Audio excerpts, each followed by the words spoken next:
पिछले एपिसोड में हमने देखा था कि जनरल्स की कंपटीशन शुरू हो चुकी थी, लेकिन इस बार ये कंपटीशन थोड़ी अलग थी। इसे बदल दिया गया था एक वॉर ड्रम चैलेंज में जो एम्परर गायन चो का ट्रेजर था। कल ये ड्रम कंपटीशन ऑफिशियली शुरू हो गई थी। शॉर्ट में समझाऊं तो जनरल मूव ने सबसे अच्छा परफॉर्म किया और उसने ड्रम को 11 टाइम स्ट्राइक किया। इसके बाद विन और वांग लिंग ने मिलकर जिन वुसु से एक बेट लगाई। बेट ये थी कि अगर वांग लिंग ड्रम को 15 टाइम स्ट्राइक कर लेता है तो जिन वुसु को अपना ही हाथ काटना पड़ेगा। इसके बाद वांग लिंग ड्रम को स्ट्राइक करना शुरू करता है। स्ट्राइक करते वक्त उसे महसूस होता है कि ये ड्रम जो भी इसे चैलेंज करता है उसे डाओ एनलाइटनमेंट देता है। वांग लिंग को भी एनलाइटनमेंट मिलती है जिससे वो असेंडेंट रेल्म में ब्रेक थ्रू कर सकता था, लेकिन इस ब्रेक थ्रू के दौरान उसे कहा जाता है कि उसे अपना डाओ हार्ट प्यूरिफाई करना होगा। मतलब उसे ली मुअन से जुड़ी सारी मेमोरीज मिटानी होंगी और बिना इमोशंस के कल्टीवेशन पाथ पर चलना होगा। लेकिन वांग लिंग ये मानने से इनकार कर देता है। वो इमोशंस छोड़ने के बजाय अपना ही रास्ता चुनता है, डिफाइंट डाओ पाथ। यही था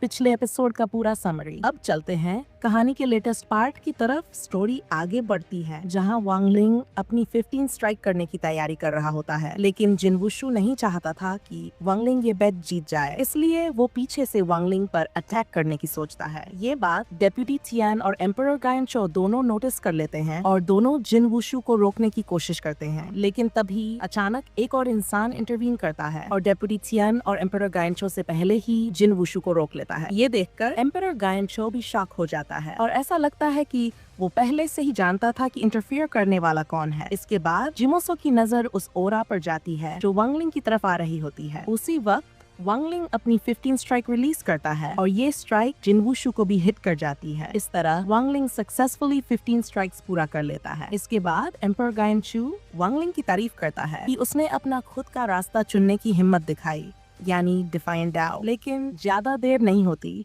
क्योंकि हेवनली ट्रिब्यूलेशन लाइटनिंग उतर आती है। ऐसा इसलिए होता है क्योंकि वांग लिंग डिफाइंट पाथ पर चलते हुए असेंडेंट रेल्म में ब्रेक थ्रू करने की कोशिश करता है जो डाओ के लॉज के खिलाफ था। इस ट्रिब्यूलेशन लाइटनिंग की प्रेजेंस को तियान्यू के 3 पावरफुल एल्डर्स भी महसूस कर लेते हैं। सबसे पहले थे एल्डर लिंग तियन हॉन्सी, दूसरे थे ब्लड एंसेस्टर जो यशिशु के पिता थे और तीसरे थे लीडर ऑफ तियान्यन। तीनों ही डीमन सी के ऊपर आई ट्रिब्यूलेशन लाइटनिंग देखकर पूरी तरह शॉक हो गए। ये ट्रिब्यूलेशन लाइटनिंग कंपटीशन एरिया से साफ दिखाई दे रही थी, जिस वजह से एम्परर गायन चो थोड़ा वरीड हो गए। वहीं दूसरी तरफ वांग लिंग काफी काम और कॉन्फिडेंट लग रहा था क्योंकि ये वही रास्ता था जो उसने खुद चुना था। थोड़ी देर बाद पहली लाइटनिंग स्ट्राइक सीधे वांग लिंग पर गिरी और उसने उसे झेल लिया। फिर दूसरी लाइटनिंग स्ट्राइक आई और वांग लिंग ने उसे भी सामने से एक्सेप्ट कर लिया, लेकिन दूसरी स्ट्राइक बहुत ज्यादा पावरफुल थी जिसकी वजह से वांग लिंग उछलकर दूर जा गिरा और जमीन पर जोर से टकराया। इसके बाद तीसरी लाइटनिंग स्ट्राइक तैयार होने लगी। उसी वक्त वांग लिंग को होश आता है और वो अपनी डायमेंशनल पावर स्टेट में चला जाता है। वो तुरंत उठता है, अपनी डिमोनिक पावर रिलीज करता है और डिस्ट्रक्शन टेक्निक का इस्तेमाल करके तीसरी लाइटनिंग स्ट्राइक को रोकता है। आखिरकार वांग लिंग इस तीसरी स्ट्राइक को भी सरवाइव कर लेता है। ये देखकर डेप्यूटी चान पूरी तरह हैरान रह जाता है क्योंकि वांग लिंग ने अपनी इमॉर्टल एनर्जी को डिमोनिक एनर्जी में बदलकर ट्रिब्यूलेशन लाइटनिंग को झेला था। डेप्यूटी चान थोड़ा खुद पर भी हंसता है क्योंकि उसे याद आता है कि कभी वो भी डिफाइंट डाओ कल्टिवेट करता था, लेकिन फर्क ये था कि डेप्यूटी चान बीच में ही रुक गया था जबकि वांग लिंग आखिर तक डिफाइंट डाओ पर चलता रहा और अब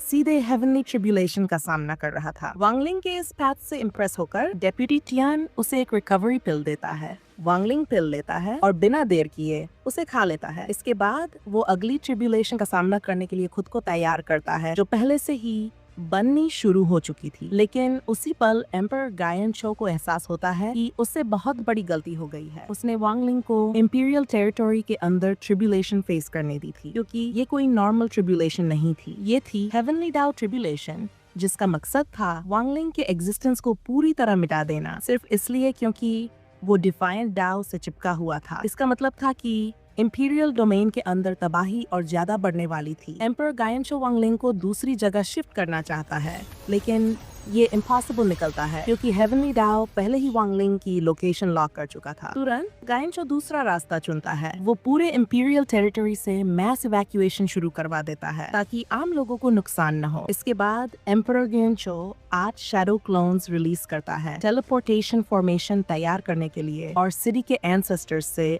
अर्जेंटली मदद मांगता है। जल्द ही सिटी के 5 एंसेस्ट्रल एल्डर्स वहां आ जाते हैं। गायनचो उनसे मदद मांगता है और साथ साथ टेलीपोर्टेशन के जरिए लोगों को इंपीरियल टेरिटरी से बाहर भेजने लगता है। वहीं एंसेस्ट्रल एल्डर्स इस हेवनली डाओ ट्रिब्यूलेशन को लेकर काफी एक्साइटेड दिखते हैं। उनके लिए ये हेवनली डाओ की तरफ से आया एक इंटरेस्टिंग चैलेंज था। कुछ ही देर में second heavenly Dow tribulation officially शुरू हो जाती है। एंसेस्ट्रल एल्डर्स तुरंत अपनी डिफेंसिव फॉर्मेशंस बना लेते हैं ट्रिब्यूलेशन को रोकने के लिए और फिर एक जबरदस्त टकराव शुरू हो जाता है। लेकिन वांगलिंग को एहसास हो जाता है कि ये ट्रिब्यूलेशन रोकी नहीं जा सकती क्योंकि इसका असली मकसद ही था वांगलिंग को पूरी तरह इरेज करना। उसी पल वांगलिंग अपने डाओ हार्ट के साथ फैसला करता है वो पीछे नहीं हटेगा बल्कि पूरी ताकत से फाइट बैक करेगा। जैसा कि उम्मीद थी, एंसेस्ट्रल एल्डर्स ट्रिब्यूलेशन को रोक नहीं पाते। उनकी डिफेंसेस टूट जाती हैं। ट्रिब्यूलेशन सिटी के अंदर घुस जाती है और वांगलिंग पर जबरदस्त प्रेशर पड़ता है। वांगलिंग का शरीर बुरी तरह इंजर्ड हो जाता है, उसके कपड़े तक फट जाते हैं। फिर भी वांगलिंग हार नहीं मानता। वो आखिरी दम तक रेजिस्ट करता रहता है और किसी तरह सेकेंड ट्रिब्यूलेशन को पार कर लेता है। लेकिन उसके बाद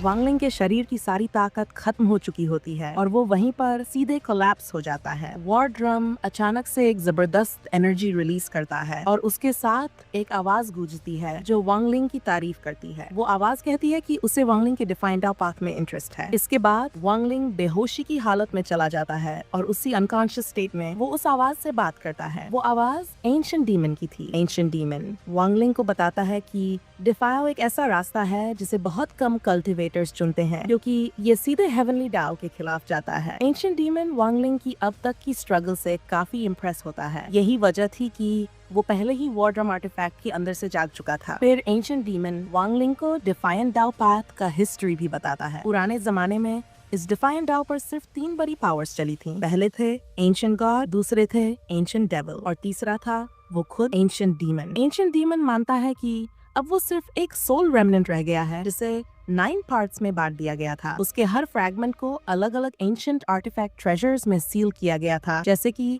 यही वॉर ड्रम जिससे वांगलिंग पहले टकराया था। इसके बाद एंशिएंट डीमन वांगलिंग को एक ऑफर देता है। वो कहता है कि वो हेवनली डाओ ट्रिब्यूलेशन फेस करने में वांगलिंग की मदद करेगा, लेकिन बदले में वांगलिंग को उसकी बाकी बची हुई 8 सोल फ्रैगमेंट्स इकट्ठा करनी होंगी जो अलग अलग आर्टिफैक्ट्स में फैली हुई हैं। वांगलिंग पूछता है, आपने मुझे ही क्यों चुना? एंशिएंट डीमन जवाब देता है, क्योंकि तुम्हारे अंदर एंशिएंट गॉड का ऑरा है। ये एक ऐसी पावर थी जो एंशिएंट डीमन से रेजोनेट करती थी और इसी वजह से वांगलिंग का बॉडी उसकी स्ट्रेंथ के साथ परफेक्टली कंपैटिबल था। अगर किसी और को जिसके पास ये फाउंडेशन न हो ये इनहेरिटेंस मिलती तो उसका शरीर वहीं टूट जाता। लेकिन क्योंकि वांगलिंग एंशिएंट गॉड पैथ पर चल रहा था, वो इस पावर को बिना किसी गद के एक्सेप्ट कर सकता था। आखिरी वजह ये थी कि वांगलिंग और एंशिएंट डीमन दोनों एक ही डाओ पर चलते थे, वो डिफायंट डाओ जो हेवनली डाओ के खिलाफ जाता है। बाहर की तरफ एंसेस्ट्रल एल्डर्स अब ट्रिब्यूलेशन को रोक नहीं पा रहे थे। उसी वक्त वॉर ड्रम अपने आप बच उठता है और वहाँ मौजूद सब लोगों को प्रोटेक्शन देता है। थोड़ी ही देर में एंशिएंट डीमन की पावर वांगलिंग के शरीर में एंटर कर जाती है, जिसका मतलब था कि वांगलिंग ने उसका ऑफर एक्सेप्ट कर लिया। एंशिएंट डीमन की पावर मिलते ही वांगलिंग हेवनली डाओ ट्रिब्यूलेशन पर काउंटर अटैक करता है और सेकेंड ट्रिब्यूलेशन को पूरी तरह इरेज कर देता है। सिटी के एंसेस्ट्रल एल्डर्स ये महसूस करते ही शॉक हो जाते हैं कि वहाँ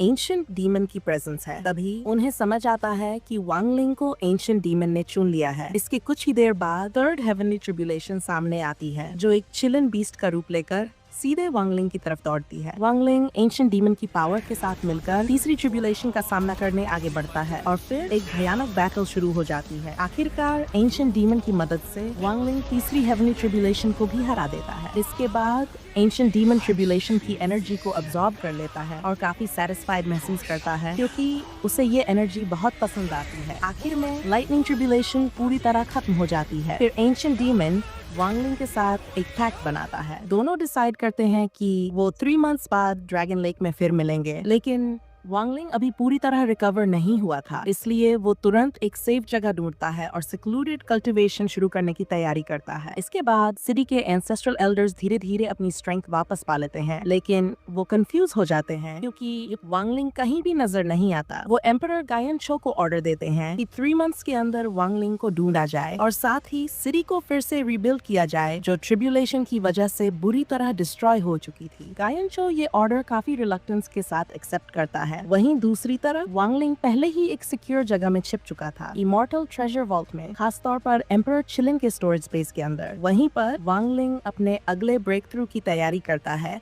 यानी असेंडेंट रेल्म के लिए। इसके लिए वो वही असेंडेंट क्रिस्टल इस्तेमाल करता है जो उसे पहले उसके सीनियर जोए ने दिया था। इस प्रोसेस के दौरान वांगलिंग लगभग फेल हो जाता है, लेकिन लकीली असेंडेंट क्रिस्टल के अंदर जोए की गाइडेंस एम्बेडेड थी, जिसकी वजह से वांगलिंग असेंडेंट एनर्जी को सही तरह से रिफाइन और कंट्रोल कर पाता है। ये पूरा इंटीग्रेशन प्रोसेस पूरे 10 इयर्स तक चलता है। आखिरकार वांगलिंग सक्सेसफुली ब्रेक थ्रू पूरा कर लेता है और ऑफिशियली असेंडेंट रेल्म में पहुंच जाता है। ये सच में हैरान कर देने वाली बात थी, लेकिन इसका एक मतलब ये भी था कि वांगलिंग एंशिएंट डीमन से किया गया वादा पूरा नहीं कर पाया, क्योंकि पहले ये तय हुई थी वो 3 मंथ्स बाद ड्रैगन लेक में मिले, लेकिन 10 इयर्स के ब्रेक थ्रू की वजह से वांगलिंग वहां पहुंच ही नहीं पाया। अब आगे स्टोरी में क्या होगा ये हम जानेंगे नेक्स्ट एपिसोड में। हमेशा की तरह नरेटर सबको याद दिलाता है कि ये कहानी सिर्फ एंटरटेनमेंट के लिए बनाई गई एक फिक्शन है जो एक नॉवेल से अडेप्टेड है। एंड तक देखने के लिए थैंक यू। अगर वीडियो पसंद आई हो तो लाइक और सब्सक्राइब करना मत भूलना। मिलते हैं नेक्स्ट वीडियो में।